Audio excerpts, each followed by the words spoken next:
Hello, you guys, from wherever you are in the world and whatever time it is. It's afternoon in California and it's morning in Australia, and it may be a completely different time where you are. If you don't know who I am by now, you probably should know, but I am Mark Silber. I'm a published photographer. One of my books here in Carmel, California, where many, many great photographers lived, including Ansel Adams, Edward Weston, and a lot of other amazing photographers. And today, I am really happy to let's get this screen straight here before we go. There we go. I'm just going to do a little behind the scenes switching around here. There we go.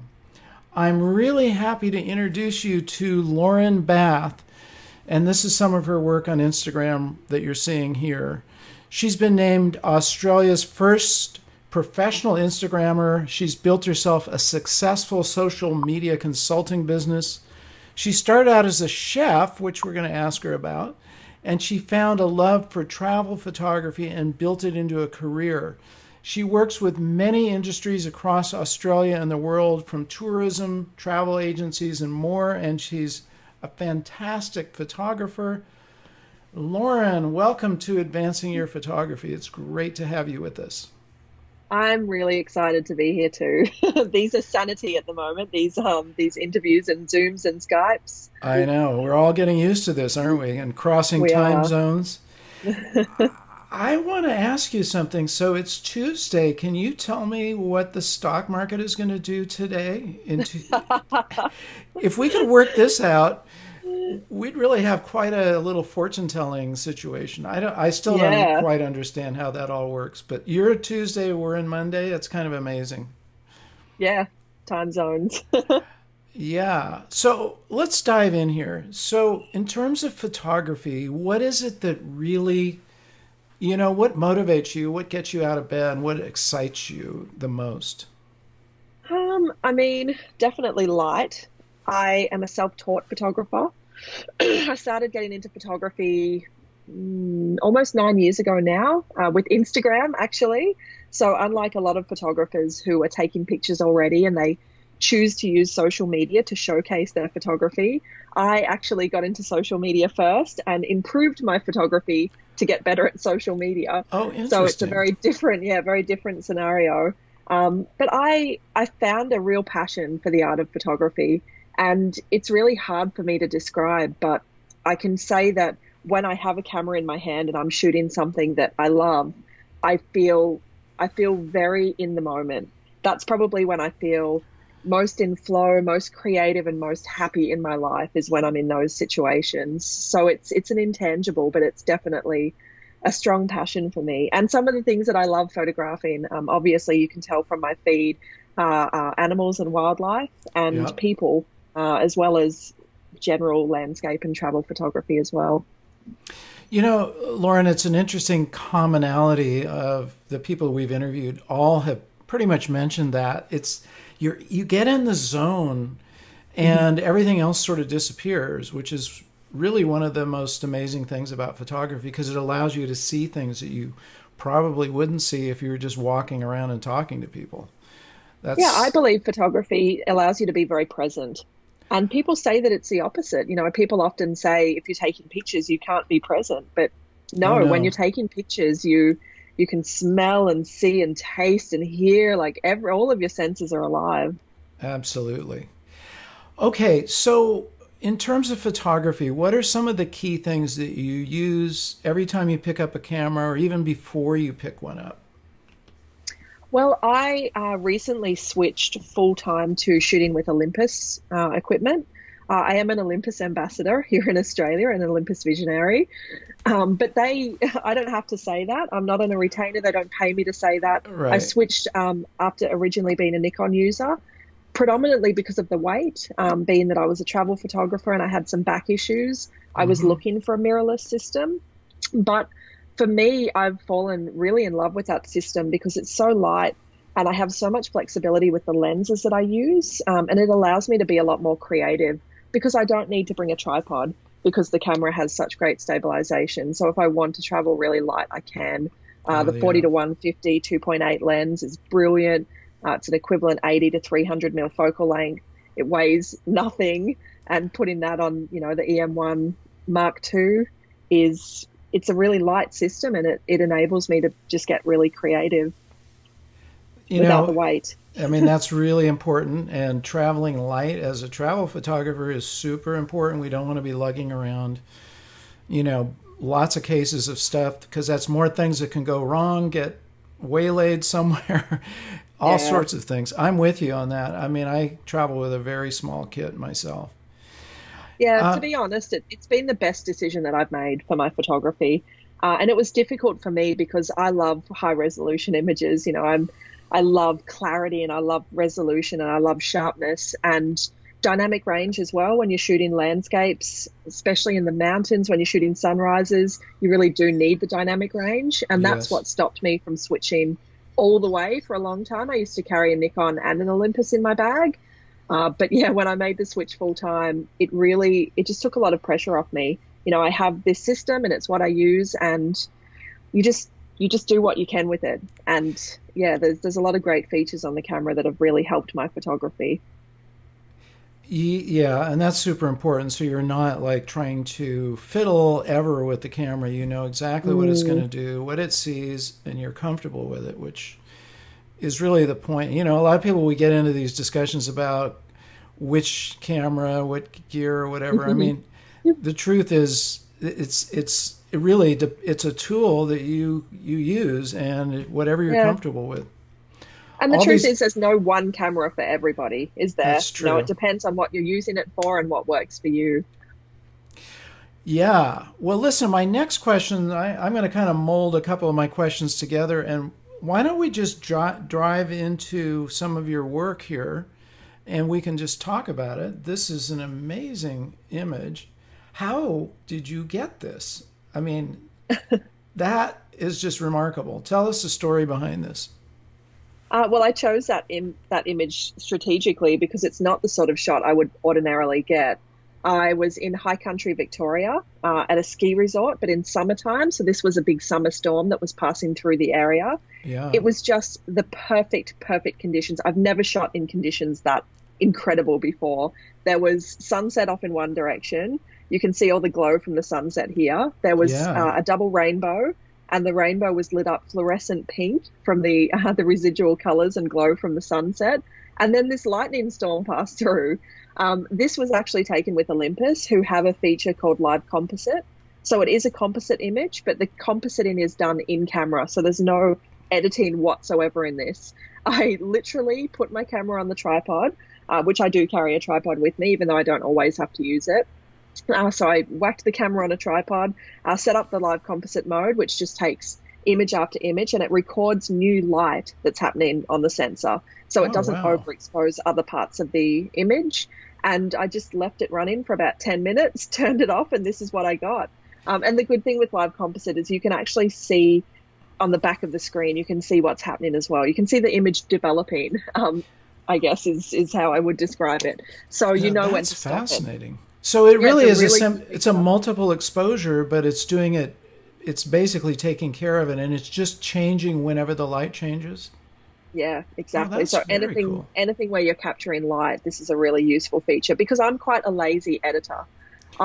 Being that I work in travel and being that I run a multifaceted business and I do all kinds of photography and I use a lot of time on social media, I don't want to spend a couple of hours editing an image. Like I Yeah. literally want to get in and get out. I'm talking like 1 to 2 minutes, I would say, for me to edit a picture. So that's why I would never normally do a composite and I would never normally achieve an image like this. But just having that feature enabled me to take like a sick lightning shot that otherwise would not have existed. Okay. Well, now we know your secret. I think it's an amazing photograph, and especially because we do have all these different light elements going on. The dark in the clouds, obviously the lightning, and then the sunset behind it. That's pretty cool.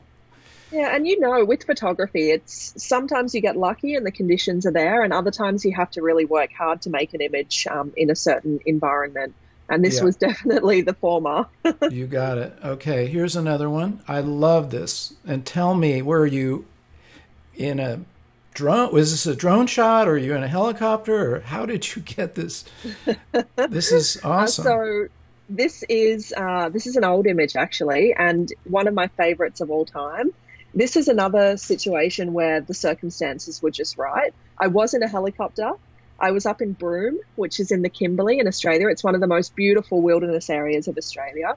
And my helicopter pilot and I had gotten to know each other. We'd been on a cruise for the previous week in the Kimberley. So he knew the sort of photography I loved. And he said to me, there's some wild horses in the area. Would you like me to do a flyover? So, of course, of course I do. I had the 70 to 200 2.8 on. I was shooting Nikon at the time. And I obviously knew I wanted a fast shutter speed. I did not predict that the horses would be running. They were scared from the helicopter and they took off. And just this line that they formed is incredible. And you know how when you click the shutter and you just know that you've got it? Yes, that was it. I knew that I'd nailed it. And of course, I took a look at the preview and made sure that the sharpness was there. I think this was 5.6, so I had pretty decent depth of field as well. And, you can zoom right into this and you can see technically it's a pretty good shot. And, the luck was there because how often are you in the air over a field with water when a line of wild horses starts running? I know. And you have the diagonal line, which also adds to the feeling of motion. There's so many great elements in this. And somebody just made a note of that. Yes, diagonal lines do give you that dynamic feel, which is adding to the motion. You feel like you're seeing the motion with these horses. Yeah, it was a great day. Fabulous. Okay.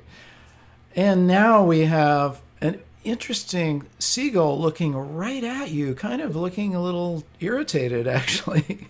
What's going on here? So that's actually an albatross. Albatross, yes. Albatross. And this is one of those situations where the conditions were not good and it was really challenging to get a good image. I was in a boat off the seas of Kaikoura, which is in New Zealand on the South Island, and I was on an albatross spotting tour. But the seas were really rough and I get a little bit of seasickness. So I was really, really feeling the waves. Ooh. But I love albatross and I set myself a challenge to get a really good, I wanted to walk away with an image that I loved. I also wanted to be able to promote the operator because I was on a job with Kaikoura Tourism.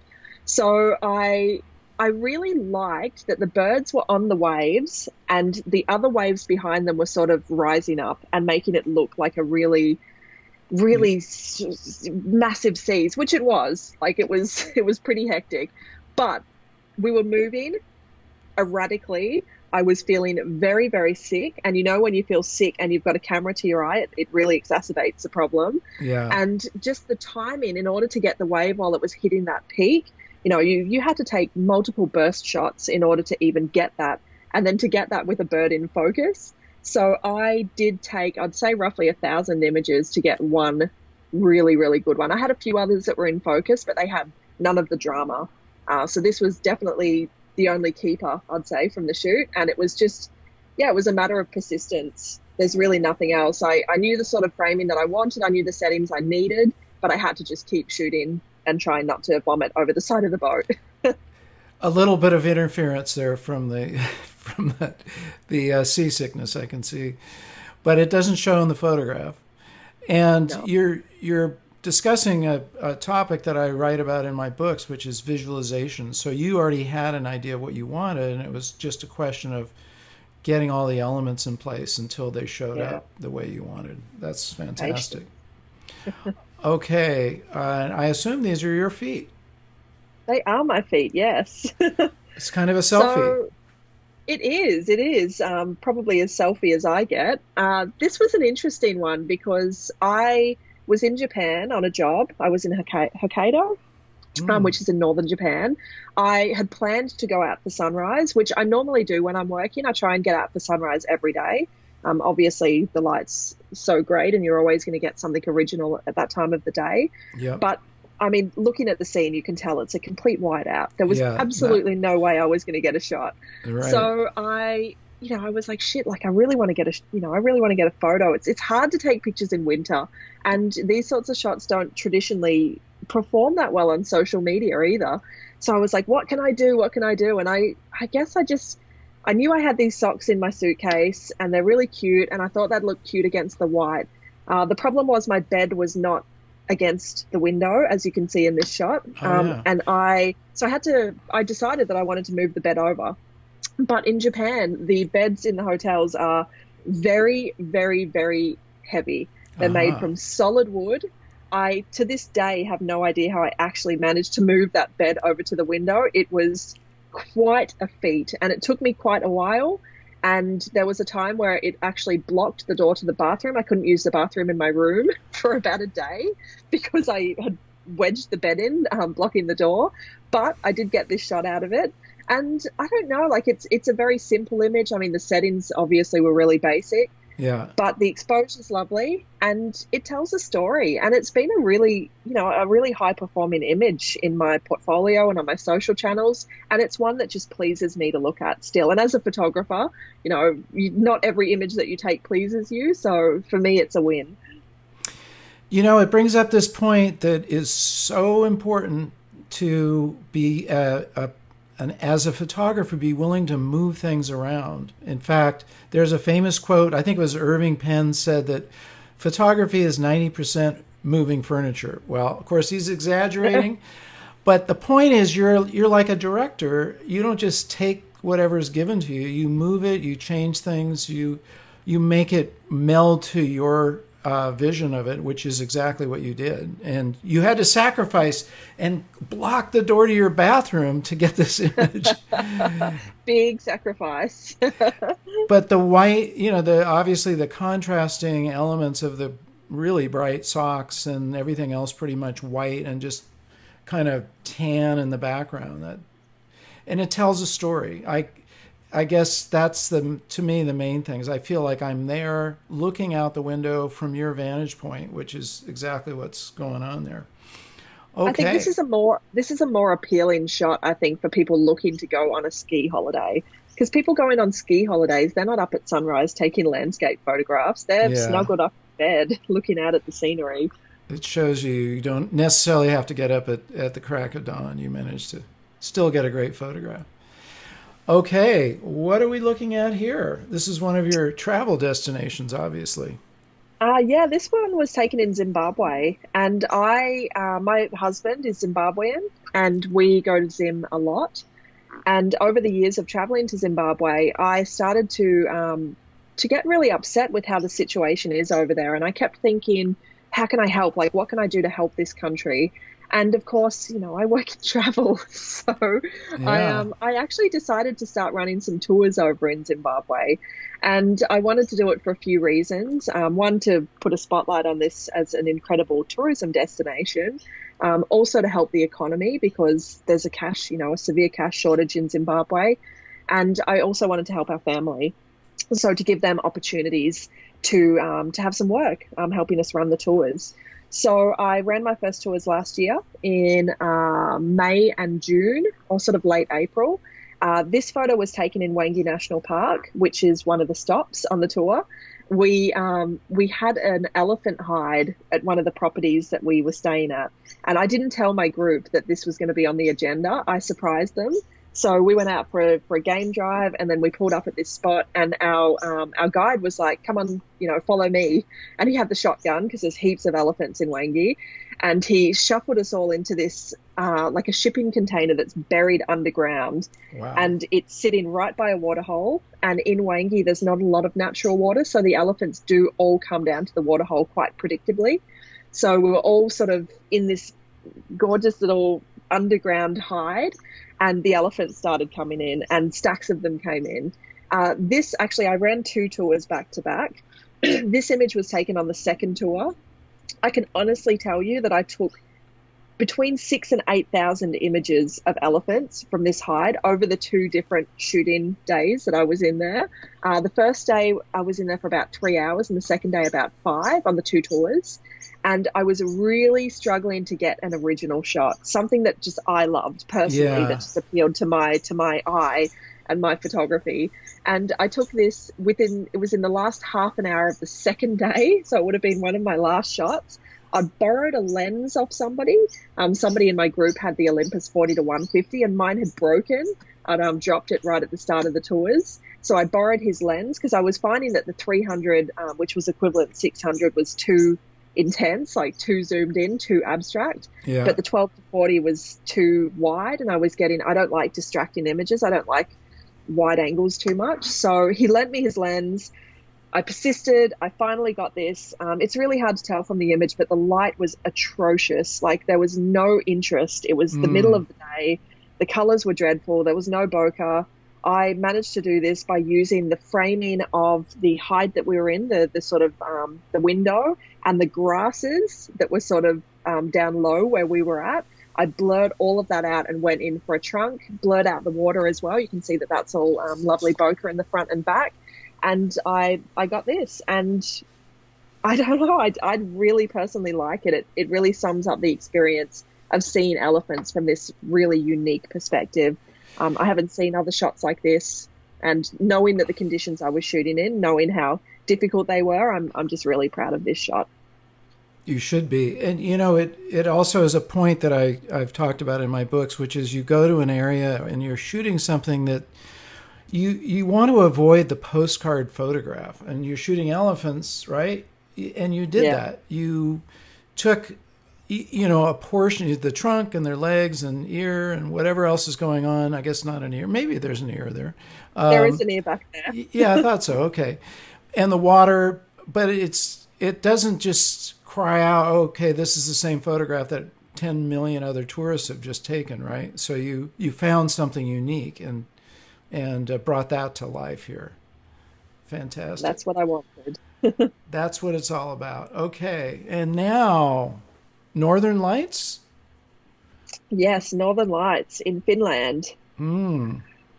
So I like this shot because the exposure is dreadful. You can see on the left-hand side that the tree, there was a lamp there and it is completely blown out. Yeah. Technically, this is not a good shot, but the memories that this evokes and the overall image, I think, is beautiful. And I think it's just an example of one of those times where there's an intangible. There's something that you can't quite put your finger on why you like an image because, on paper, it's not a good one. Yeah. But it's been a long time favorite of mine. And it was interesting because we were in Finland on a job and we were hoping to see the Northern Lights. We'd seen them a little bit sort of on the Norwegian border, but it was hit and miss, and there was quite a lot of cloud around as well. So when you photograph the aurora with cloud, with the 30-second exposure, you get like this grey, ugly blur through the aurora. Yeah. So we'd come back down to Saraselka. We were in the national park. It had been a whiteout. We'd been out actually on the snowmobiles all day, and it was a complete whiteout. Like the sky matched the snow, and we didn't think we were going to have an opportunity to capture the aurora. It was one of the last nights. I think it was the second last night of the trip.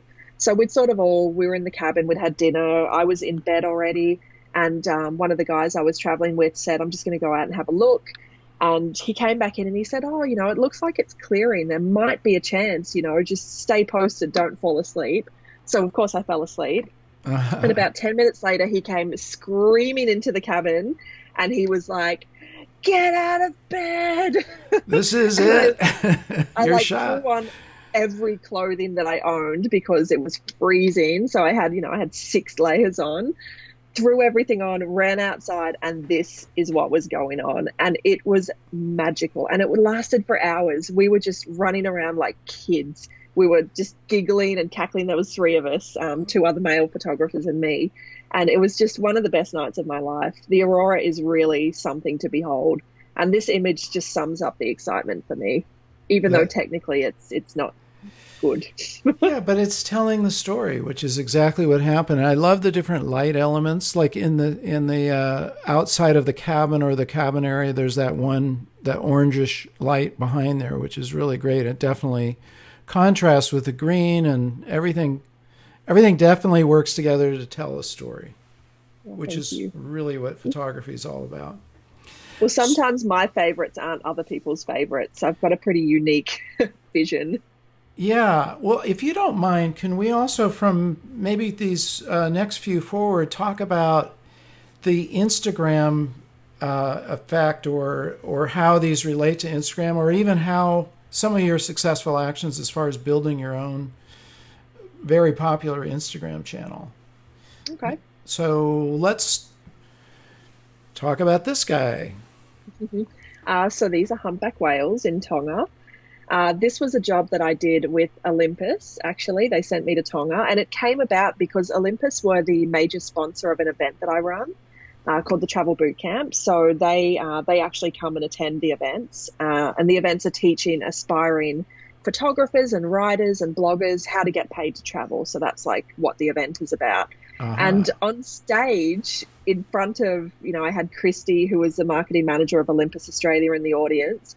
In stage, I basically announced, like, I would really love to go to Tonga and photograph the humpback whales with Olympus. And I sort of put her on the spot, and she came up, and when she was doing her little Olympus spiel, she said, let's do it. So then I, of course, emailed her 2 days later, and I'm like, okay, this is happening. And we did a campaign. I went over with another photographer, and we had all of the Olympus underwater housing. And it's difficult. It's not easy photographing whales. This was probably my favorite shot of the trip, and technically the best. This is actually a baby humpback whale in the foreground there.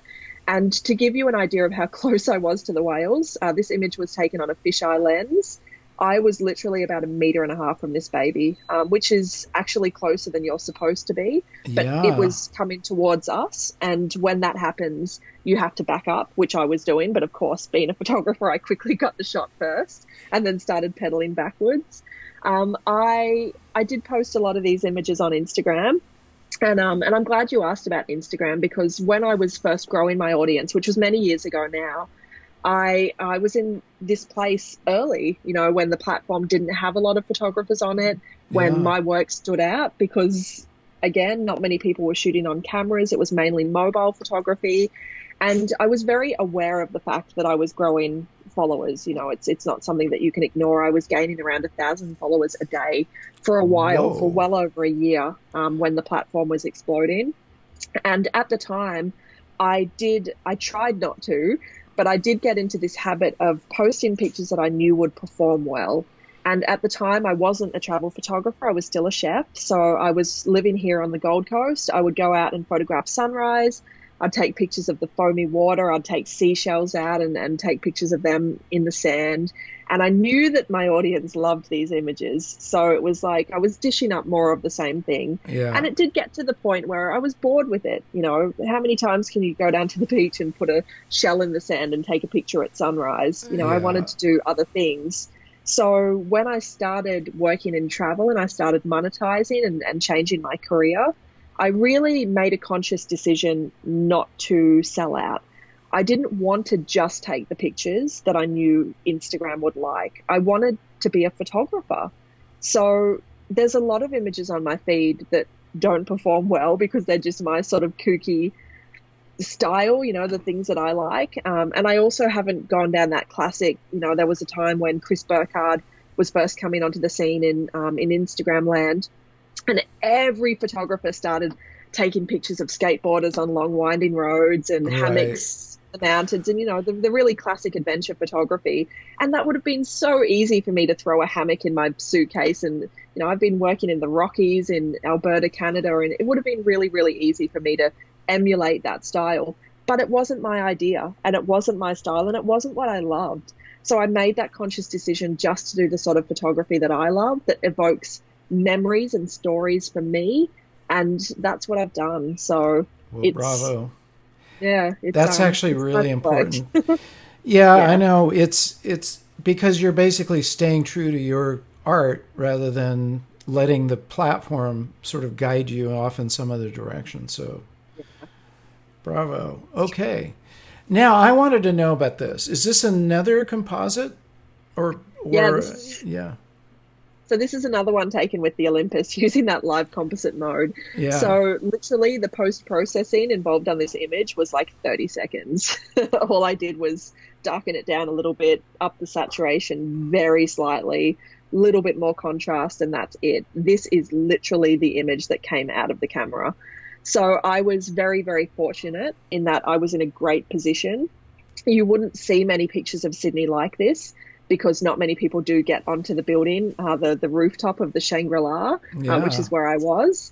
I had the PR chicks I had their contact and I asked and I received.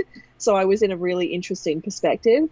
Shooting down, obviously, that's the Sydney Opera House that you can see. Yeah. And this is our Vivid Festival, which happens every year. It's a light festival that happens in winter time and they light everything up. So what you can see is light projections on the Opera House, on the sails, and also all of the ferries and boats that move through the harbour over Vivid have vivid lights on them. Oh, now So I see. Okay. so So they that's have, yeah, actually they have, project I was wondering that's actually projected yeah, onto the roof. Okay. From the absolutely. And outside then or you the, can see, yeah, from the outside, okay. from a building, the overseas passenger terminal for the cruise ships. Uh-huh. There's a projection that actually shoots over across the harbour and onto the sails. And the ferry boats, all of the Sydney ferries, they have lights that change when you're in different quadrants of the harbour. So you'll see with some of these light trails that they change colour. So they might go from red to Oh yellow to yeah. green, and that's the lights changing as they get into different areas of the harbour. So this was, I think, a 20-minute exposure. So effectively, like I said, with the lightning shot, the live composite mode doesn't capture old light; it only captures new light that's happening on the sensor. So I have this preview up on the back of the camera, and I can look and see, and it's actually really addictive. We had a bit of an addiction, myself and a couple of other photographers that were shooting with Olympus, to how many lines you can get in an image and knowing when to stop. Because you could go pretty crazy with this, and this is a pretty crazy photo. Like, this is a lot of light trails. I am going to have you have definitely piqued my interest. I'm going to have to check this out and get a hold of one of those and try it out because that's a pretty cool feature I didn't realize. And Okay. now we are looking at an iceberg and a tell us what's going on. Antarctica. So Antarctica, okay. I had the opportunity to go to Antarctica last year, 2019. Yeah, it was last year. And it was interesting. I mentioned to you when we first jumped on this call that I've got a new baby. Yes. And my partner and I had decided we wanted to have a baby and we were going to start trying. But I also had this opportunity coming up to go to Antarctica. And when I was signing all the paperwork, the ship doctor effectively said if I was pregnant, they wouldn't let me go on the trip.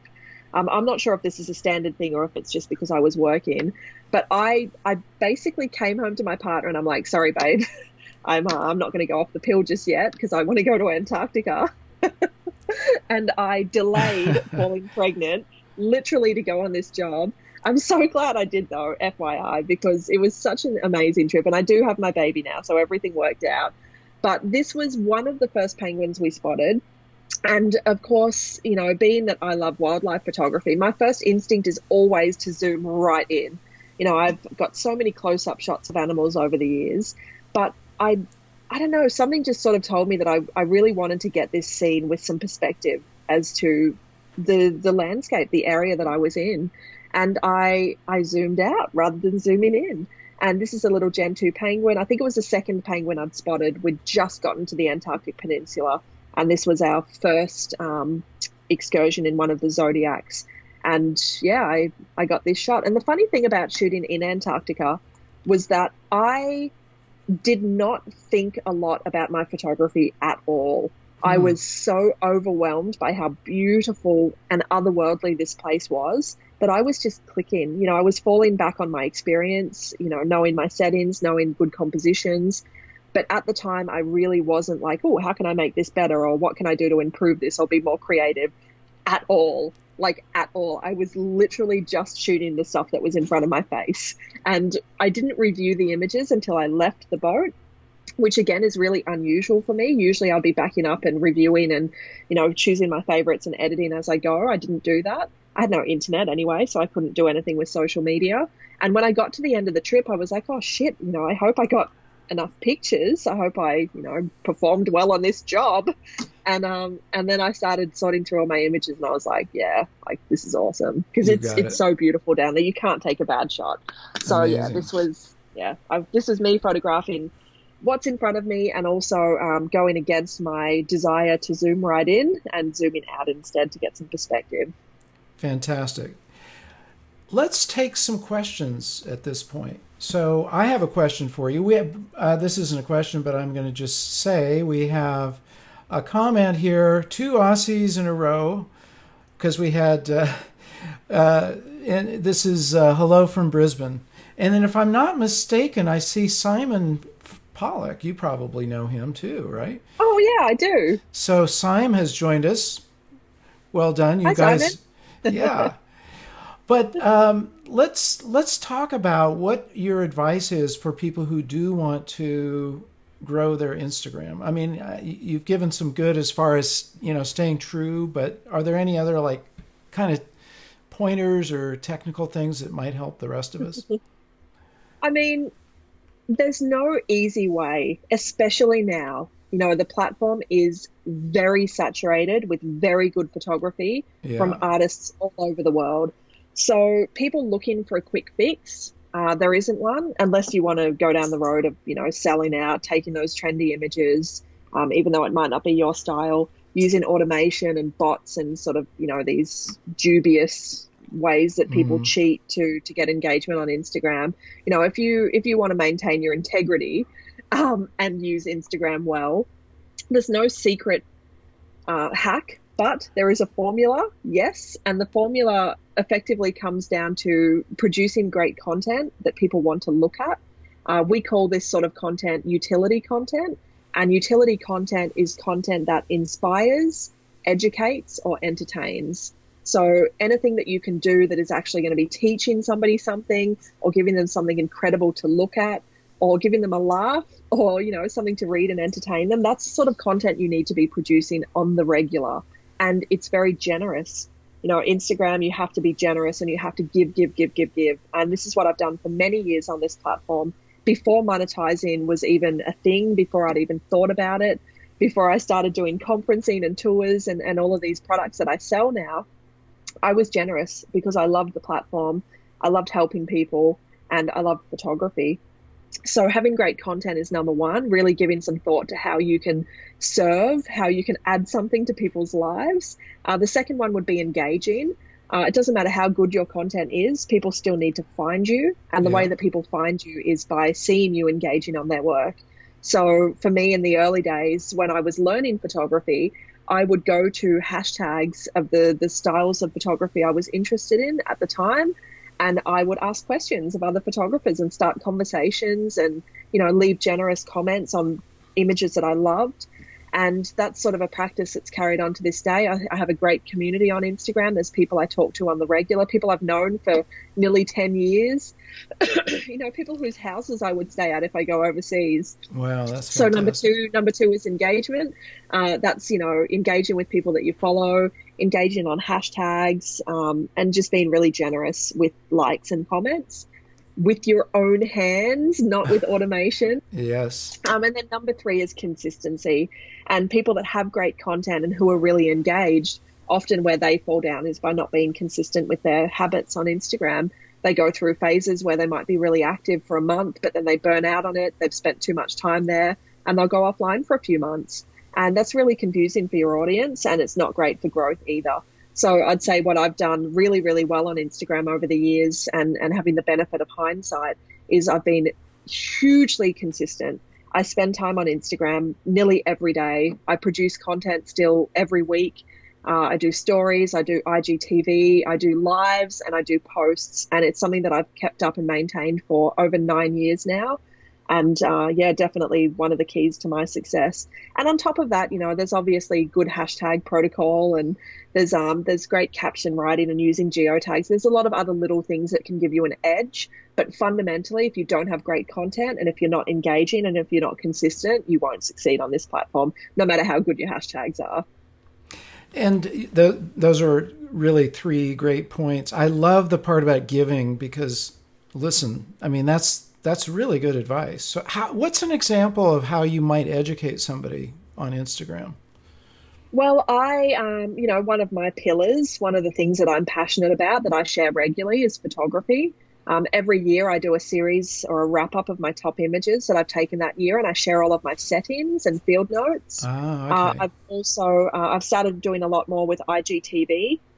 So IGTV is content that's a little bit more polished. than what like a live or a story would be. So Right. it's video content. I'm not a videographer. I suck at video and I don't enjoy it. More importantly, I don't enjoy it. I could probably be very good if I wanted to, but it's not fun for me. I'm a photographer.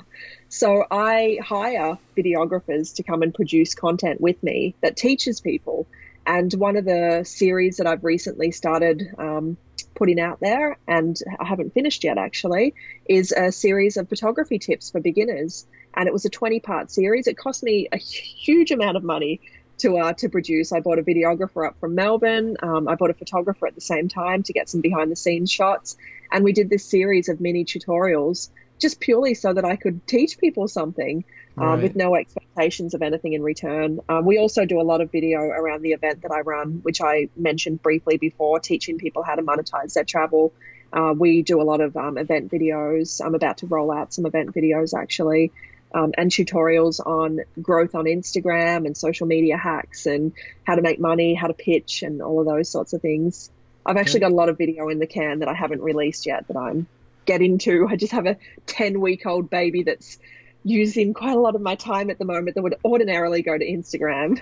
Yes, and sleep is not quite the same, is it, after you have a No, baby? it's not. It gets better. I have to, put that word That's of good to know. encouragement in there. You will. Just Good a to couple of know. questions. So one is, what is your vision of the travel photography market post COVID-19? That phone should have been Um, turned off. to be honest, I'm actually really excited. I think that there's going to be unprecedented demand for travel photographers and creatives post COVID because the travel industry is up in flames. You know, everything's stopped dead. Yeah. Companies are letting off staff. You know, it's unprecedented. It's something we've never seen before. I am obviously very involved in the travel industry, both in Australia and internationally. I'm a member of the Australian Society of Travel Writers. I'm a member of lots of different forums and closed groups on Facebook. I have many, many industry friends that work in travel. So I'm very much anticipating a big launch back when we're allowed to travel again. All of these brands that are still standing will be trying to capture market share desperately. Less people will be traveling, so it will be very, very important to have effective marketing. Traditional media is changing still. So Yeah. influencers and people that have reach, people that can produce content that's different will be highly sought after. I believe that domestic travel will bounce back first, definitely in Australia. I'm assuming the same in a lot of different countries around the world. I'm hoping that domestic travel in Australia will be up and running before the end of the year. That would be my prediction. And I think that there's going to be a lot of tourism boards looking for creative people to work with. So I think that people that are like, well, you know, there's no chance and throwing my arms up in the air, I'll never be able to have this career. Now is actually the best time. And with everybody at home and with less to do unless you're homeschooling, I guess. What better time to be spending on social media, growing your channels, growing your engagement, being creative with your photography, repurposing old content, and spending the time building those communities because these are the sorts of people that will be sought after when the travel industry bounces back. That is really good advice because we can all be taking advantage of this time to further our careers. We've actually been saying that on this channel, and it's really, really true. And Lauren, that's great advice. I love what you have to say. I love your viewpoint about giving back and making sure that you are engaging and you're being true to yourself. That's super important. Well, listen, thank you so much for joining us. And you have a whole day ahead of you, which is great. We're Lots to heading into the do. evening. Lot to do, taking care of Yeah. your new little one. But Oh, thanks. I've got another interview today as well. I've got another conference Uh, call and social media to do. got Yeah, also. and child raising. Well, listen, have a wonderful Tuesday. We'll be catching up with you tomorrow on Tuesday. So you're a day ahead of us. It's awesome. Anyway, thank you so much again, Lauren, and we will be in touch. Take Thank care. you so much, Mark. I really enjoyed that. Awesome. Okay, you guys. So that was fantastic. We're going to probably, you'll see a blog post coming out very soon that captures a lot of those key points that she was talking about. In fact, we're going to be doing that with every one of these, and we're working our way towards an audio podcast. We just pretty much figured out what our logo is going to look like. So later this week, hopefully, right, you'll start seeing these come out as audio podcasts, and you can listen to them as well as see them. A couple of other things. I want to make sure you guys are getting onto the AYP Club. This is becoming a pretty vibrant community. It's only 1 week old, but I mean, it's the AYP Club actually goes back many years. We had it in different forms, but this is kind of relaunching it, and it's growing fast. There's a lot of sharing going on, a lot of fantastic photographers. Definitely join that. And Jared, you could probably put the link up so people can find it, and just mention where you found it, and you will get accepted. I am looking for, we've got a good collection of videos from people who've given us their feedback on AYP. It doesn't have to be long. 5 seconds is totally fine. Take it with your iPhone. But that's also in the AYP Club, but you can put it in our Dropbox. I'm going to be editing those together. I just need a few more from you guys to make it into a kind of a cohesive story. That should be really a lot of fun. So listen, that's really good advice. I hope you guys are doing things when you're not watching what we're doing here. Get out for your walks. If you look at my Instagram, you'll see I'm out walking all the time with my incredible dog, Shyla, who's about to turn 12 years old. She's getting older than me, or she's a lot older than me right now, but she's a darling dog, a really beautiful golden retriever, and I take her for walks every single day. Walks, do your journaling. It's really good to, write these things down, get them out of your head, put them on paper, and do something inspirational, which you just did. Just keep moving down that inspirational channel and you'll do great. Okay, don't forget to subscribe and tell your friends. Leave your comments. This video will go up tomorrow on the regular YouTube. You can leave your comments. And last of all, remember to get out and capture your own images of life. Love you guys. Take care. Stay safe. But get out as soon as you can to see the rest of the world. Okay. See you soon.